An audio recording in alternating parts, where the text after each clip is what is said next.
Picture it, you're in the 7th grade, doodling while you're supposed to be paying attention in math class. And what are you drawing? Oh, I don't know. Just the coolest thing there is. A big, bulky warrior dude wearing spiked armor, wielding a sword way too big for anyone to actually hold, and slicing the heads off of gross, slobbery demons with flames in the background and some sort of sick-ass guitar riff playing in your head.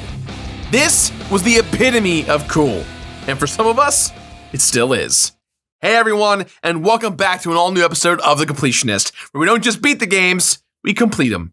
And today, I'm taking a look at Darksiders Warmastered Edition. Now, I've never played any of these games, but I like this type of action title, and the aesthetic of the series is, for lack of a better word, metal as all hell. Literally. So, let's jump right in and kill some goddamn demons in unnecessarily gruesome ways. But first, some music. Ah, yeah! Let's do this! Here comes a new challenger! Yeah! Danger!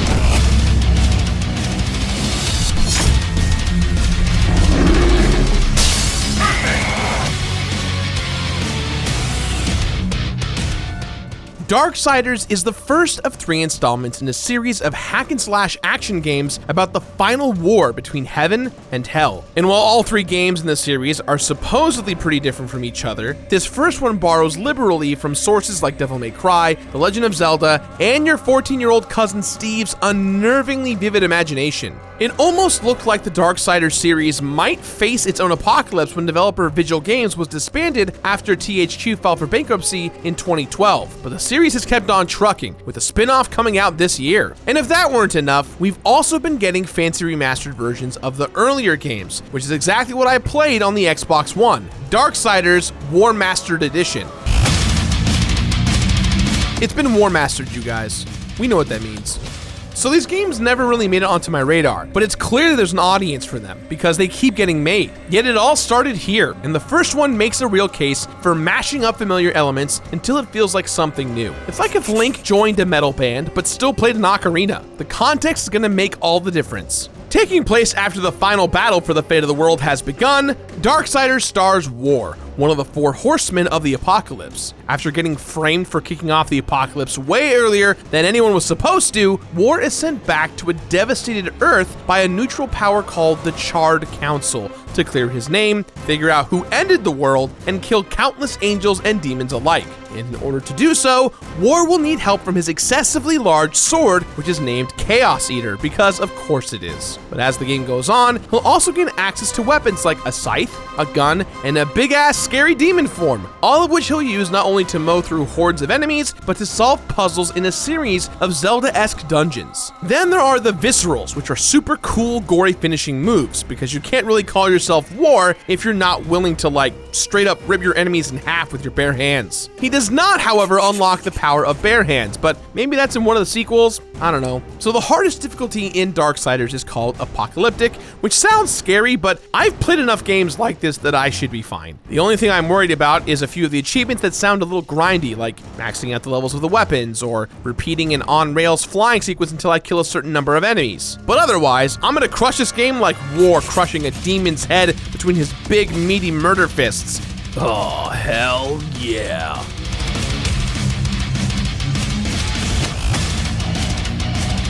There are plenty of other games about slicing through demons with style and swagger, but what sets Darksiders apart from the other games like it is that it's less refined, but way more in your face about how cool and gross it is. In fact, the best thing about Darksiders is that it feels like it was ripped directly from the pages of a middle schooler's sketchbook. More specifically, the notebook of a middle schooler who got dragged to church but could only think about how cool looking the demons sounded while sneakily listening to metal on his headphones and drawing pentagrams on everything. And you know what? I get it. The war between heaven and hell is ripe for that kind of badassery, which is why it's been used in all kinds of action games, ranging from Devil May Cry to Bayonetta to a bunch of other stuff I don't feel like listing. Leave me alone, you're not my real dad! That sense of juvenile badassery is probably most apparent in the finishing moves, which are all really satisfying, especially the ones you can do on smaller enemies, where you don't even have to damage them to be able to just, like, stomp them into dust. It feels great, even to my supposedly adult brain. And the combat in general is really good at making you feel powerful and cool, which every middle schooler ever knows is the most important thing in the world. Even on apocalyptic difficulty, some of the bigger boys can be pretty tough, but mostly War and Chaos Eater just tear through wave after wave of enemies because that sword is hungry for chaos and it would be rude not to oblige. The other weapons and moves carry that same feeling of excess too, because no self-respecting teenager would ever just draw a gun or a sword when they could draw a mega gun or an ultra sword. You can buy all the rad new equipment and techniques from a very helpful demon merchant named Volgrim, who also acts as the game's fast travel points. He even hung helpful signs around the world to help you find him, which makes him easily the nicest and most considerate snake demon that I've ever met. And you buy all that stuff with souls, which you can get from slaughtering enemies or in chests hidden throughout the game. Sure, murdering demons is its own reward, but monetary rewards don't hurt, especially if you're used to living off of meager allowances. There are different souls that provide wrath, health, and money. There are also enhancements for your weapons because no sword or scythe is ever cool enough without all kinds of buffs and bonuses. Some of these things are really well hidden, while lots of the chests are just sitting out in the open. But the act of hunting for them gets easier with the Horde Seeker, which is essentially this game's version of the compass from The Legend of Zelda. In fact, everything about the dungeons in this game feels like it owes a huge debt to Zelda, which makes sense given the middle schooler vibe. What's cool? Zelda. But what could make it cooler? Demons, murder, and a war between heaven and hell. Duh. But it was honestly fine with me because the puzzles were really good. Some of them are pretty tricky, but it's a nice break from chopping flying fire bats in half. The dungeons are all pretty huge, which is in keeping with the game's apparent goal of going as big as possible at all times. And similar to Zelda, you're getting new items and skills all the time that open up new pathways and options. And by the end of the game, I was actually pretty shocked when it was still throwing new mechanics at me. Like, you get a portal gun in the last dungeon, and then you have to solve a bunch of inertia puzzles straight out of Portal. It's crazy, but in a crazy good way. It's like how I used to keep adding details to my middle school drawings until they were a big, awesome cluttered mess. Is it too much? Sure, probably. But is it also super goddamn cool? Hell yeah, it is! And here, it keeps the dungeons all feeling super different from each other, and every new weapon and ability just makes War more and more of an unstoppable, spiky murder machine. You can wield Death's Scythe because of course you can, and big spiky gauntlets because yeah, why not? You find pieces of armor throughout the game that eventually unlock the Abyssal Armor set, in case you thought War didn't look quite murdery enough for a guy who's literally named War. Even the plot reeks of childlike excess, with twists and reversals and betrayal upon betrayal that I could barely keep track of. None of which is necessary in a game like this, but all of which kept me on my toes until the very end. I don't know if the story was good necessarily, but it's definitely not holding anything back. The same goes for the voice acting. While I think that voice actor Liam O'Brien makes some weird choices as War, he's definitely making choices instead of just doing a standard stoic hero voice. I fought the demon who killed Abaddon, and he will be punished. But of course, the real star of this show is Mark Hamill as the Watcher, a shadowy entity that the council assigns to keep tabs on War, and who follows you around, alternating between giving you hints and threatening you.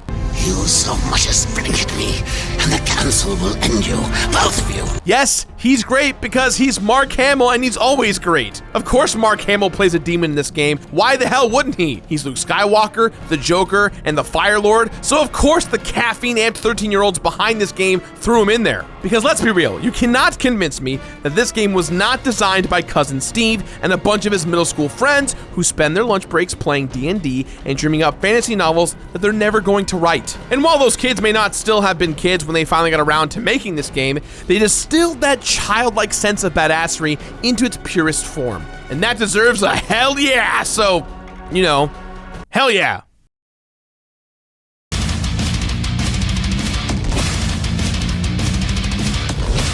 Alright, so these kids may have a boundless and often amazing imagination, but there's a reason that they're not hired to be in TV writer rooms or credited with award-winning screenplays. And yes, a 7th grader's idea of what's badass can often be charming, it's also mostly concerned with the surface level amount of coolness. In my eyes, the worst thing about Darksiders is that it feels like it was ripped from the pages of a middle schooler sketchbook.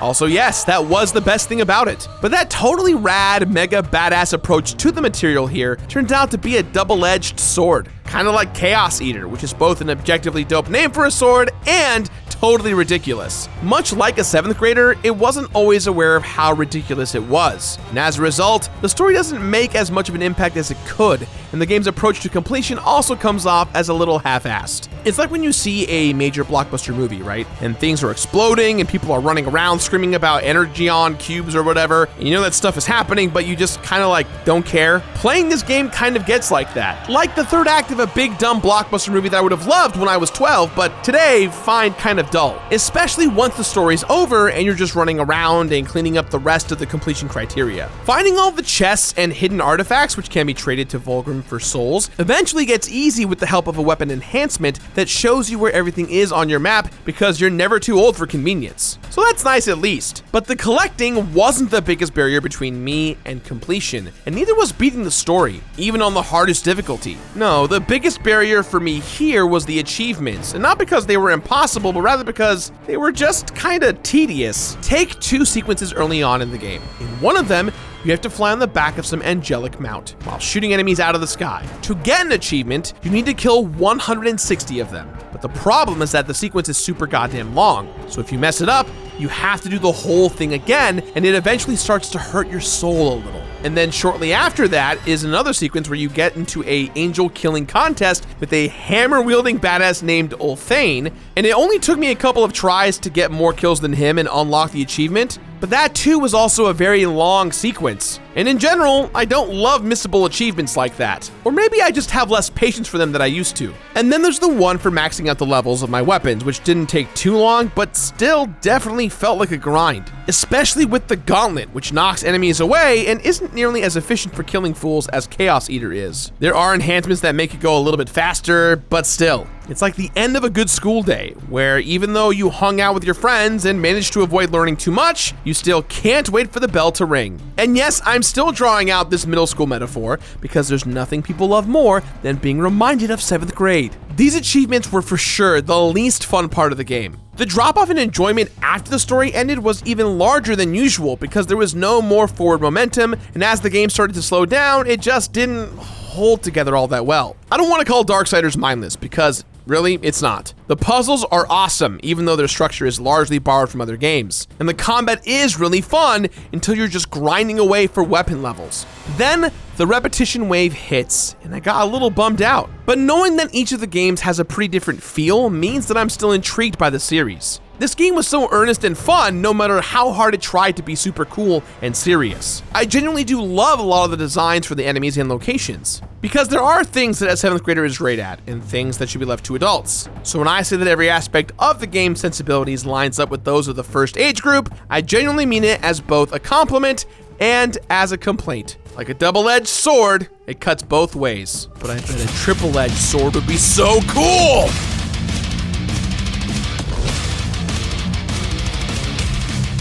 Darksiders Warmastered Edition doesn't offer a lot in the way of completion bonuses. The game offers a pretty steady stream of new moves and equipment as you go on, and the artifacts just get you a bunch of money to spend on those same moves and equipment. There is a dope screen in the pause menu that lays out your artifacts in a cool pattern, so I was kinda motivated to make sure that was finished, I guess. But even leveling up all the weapons, which took longer than I wanted it to, didn't get me anything beyond an achievement. And that's still something. Plus, honestly, even with the grinding and the achievements, this game didn't take that long compared to some others like it, so my memories of it are still fairly fond. It's reasonably fun all the way through, and though it sometimes gets slightly janky on the technical level, especially with some sound issues and cutscenes, I still found it to be pretty charming most of the way through. When I completed Darksiders Warmastered Edition, there were 65 deaths, 27 artifacts found, 3,531 enemies killed, 43 achievements unlocked, 23 hours of total playtime, and hundreds of super cool drawings from 7th grade Gerard, which have been lost to the sands of time.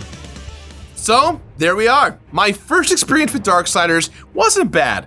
It's all a little ridiculous and maybe takes itself too seriously, which definitely doesn't also describe my 7th grade self, I swear, but that's also a big part of its charm. I had a good time playing through the story on Apocalyptic. The dungeons and the puzzles were really good, and the combat is fun for a while. But there's no real reward and not enough post-game to make everything worth, well, completing. So, with that in mind, guys, I give this game my completionist rating of finish it. Finish it! That's all the time we have for today, guys, so please, as always, let us know what you thought about today's episode somewhere on the internet. If you like the show, you want to support us, head over to patreon.com/thecompletionist to get all kinds of fun behind-the-scenes stuff like commentary, access to our podcast, which you already get for free, and more. That's it. That's all, guys, and we'll see you next week for another brand new episode. Bye-bye!